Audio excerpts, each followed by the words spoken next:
और इस गरीबी का क्रेडिट लेने के लिए नेता आपस में लड़ रहा है, कह रहा है कि हम ज्यादा सुधार दिए कि हम ज्यादा सुधार दिए। काहे बहस कर रहे हैं कि लालू ज्यादा खराब कि नीतीश ज्यादा खराब, कांग्रेस ज्यादा खराब कि मोदी ज्यादा खराब। एक ही बात प्रशांत किशोर बता रहे हैं, जनसुराज बता रहा है, एक बार जीवन में अपने और अपने बच्चों के लिए वोट दो। जो हम लोग बता रहे हैं कि गरीबी से निकलने का 3 ही रास्ता है, नौकरी, खेती या व्यापार। नौकरी चाहिए तो उसके लिए बढ़िया पढ़ाई होना चाहिए, खेती करना है तो उसके लिए आपके पास जमीन होना चाहिए, और बिजनेस व्यापार करना है तो उसके लिए पैसा पूंजी होना चाहिए। बिहार के बच्चों के पास पढ़ने का उपाय ही नहीं है। 60% लोगों के पास, परिवारों के पास एक धूर जमीन ही नहीं है, और पूंजी की बात ही मत कीजिए। यहां प्रति व्यक्ति आय है 35,000, देश में प्रति व्यक्ति आय है 1,35,000। तो 35,000 रुपया मतलब बिहार में रहने वाला 100 में 80 व्यक्ति दिन में 100 रुपया भी नहीं कमा रहा है। और इस गरीबी का क्रेडिट लेने के लिए नेता आपस में लड़ रहा है, कह रहा है कि हम ज्यादा सुधार दिए कि हम ज्यादा सुधार दिए।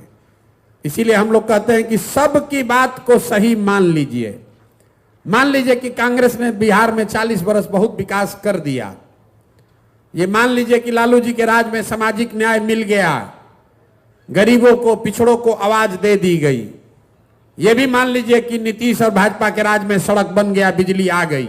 अगर ये तीनों लोगों के बात को सही मान भी लिया जाए तो भी कोई दुनिया में इस बात से इनकार नहीं कर सकता है कि देश का सबसे गरीब, सबसे पिछड़ा, सबसे ज्यादा अशिक्षित, सबसे ज्यादा बेरोजगारी वाला राज्य बिहार ही है। काहे बहस कर रहे हैं कि लालू ज्यादा खराब कि नीतीश ज्यादा खराब, कांग्रेस ज्यादा खराब कि मोदी ज्यादा खराब। हम तो कह रहे हैं कि अगर सबको सही मान लो तो भी हम लोग की हालत सबसे ज्यादा खराब।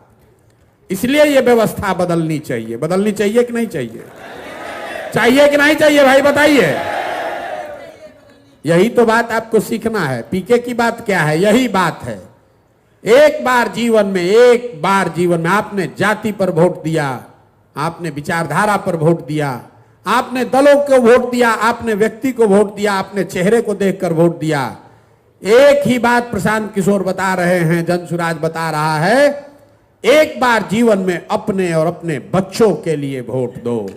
अपने बच्चों के लिए वोट दो, लालू जी के बच्चे के लिए नहीं, नीतीश के लिए नहीं, राहुल गांधी के लिए नहीं, मंदिर के लिए नहीं, मस्जिद के लिए नहीं, 5 किलो अनाज के लिए नहीं, गरीबी खत्म करने के लिए। और गरीबी खत्म करने का 3 उपाय, पढ़ाई, खेती और रोजगार। एक बार इसकी चिंता करके वोट दो, अपने आप जीवन सुधर जाएगा। और नहीं होगा तो आज आप मजदूरी कर रहे हैं, अगले आने वाले समय में आपके हमारे बच्चों को मजदूरी करना पड़ेगा। निर्णय आपको करना है कि आप वोट किस बात के लिए देना चाहते हैं। इतनी ही सी बात आपको समझनी है, और इतने बात हम लोग को घर घर जाकर समझा।